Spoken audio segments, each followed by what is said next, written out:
আসসালামু আলাইকুম রহমতুল্লাহি বরকাতুহু। হ্যালো গাইজ, বন্ধুরা, আজকে আপনাদের সামনে উপস্থিত হয়েছি।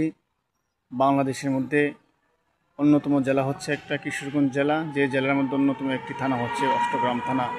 যে থানার মধ্যে অসংখ্য উলিয়া ওলাদ গাউস কুতুব সাহিত্য অবস্থায় আছেন। আজকে যে জায়গাতে আপনাদেরকে ভিডিওটি ধারণ করে দেখাচ্ছি সেই জায়গাটি হচ্ছে অষ্টগ্রাম। হ্যাঁ, এই মসজিদ কুতুব নামে পরিচিত, কুতুব মসজিদ নামে পরিচিত। আমরা যে প্রথমে দেখছি অষ্টগ্রাম কুতুব মসজিদের দান বাস্কু, যে দান বাস্কুর মধ্যে হ্যাঁ এই জায়গাতে দান খায়রাত মানুষ করে। ইনশাল্লাহ আমরা যে জায়গাতে এসেছি এই কুতুব নামে পরিচিতি মসজিদটা হলো, আমরা শুনেছি যে অন্য অন্য দেশ থেকে ইসলাম প্রচারকগণ বাংলাদেশে এসেছিলেন। একজন এসেছিলেন অষ্টগ্রামে, এই কুতুব আল্লাহর ওলি রহমতুল্লাহ আলাই।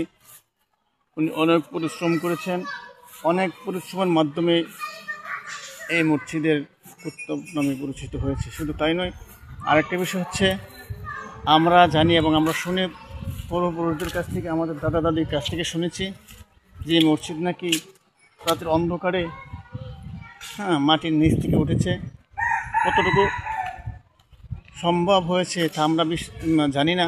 ইনশাল্লাহ আপনারা আমাকে কমেন্টের মধ্যে জানাই দিবেন। তো আজকে যে দারুণগুলো দেখাচ্ছি, আমাদের অষ্টগ্রাম থানার মধ্যে একটি কুতুব মসজিদের সামনের যে অংশটুকু আমি দেখাচ্ছি, পিছনের অংশটুকু, সামনে মাজার হলে ওলাদের মাজার, কুতুব রহমতুল্লাহ আল্লাহর মাজার ছিলেন। ওই জায়গাতে কুতুব আল্লাহর ওলি ছিলেন, অনেক দিন যাবৎ ছিলেন। হঠাৎ করে তার সমাহিত অবস্থা ওই জায়গাতে হয়ে যায়। ইনশাল্লাহ কুতুব মসজিদের পেছনের স্থানগুলো দেখাচ্ছি আপনাদেরকে। কুতুব মসজিদ অনেক সুন্দর, অনেক সুন্দর। হ্যাঁ, আমরা অনেক সুন্দর দেখাচ্ছি মসজিদগুলো, আমরা যা ধারণ করতে পারছি না। কুতুব মসজিদগুলো অনেক সুন্দর দেখাচ্ছে, এই দৃশ্যটুকু কুতুব মসজিদে দেখা যায়। ইনশাল্লাহ সামনে যাচ্ছি, ইনশাল্লাহ দেখি আমাদের আল্লাহর ওলির মাজার সামনে আছে। ইনশাল্লাহ আমাদের সবসময় আমরা ওই জায়গাতে আসা যাওয়া করি। আল্লাহর ওলি রহমতুল্লাহ আলাই, কুতুব শাহ রহমতুল্লাহ আলাই এই জায়গাতে সমাহিত অবস্থায় আছেন।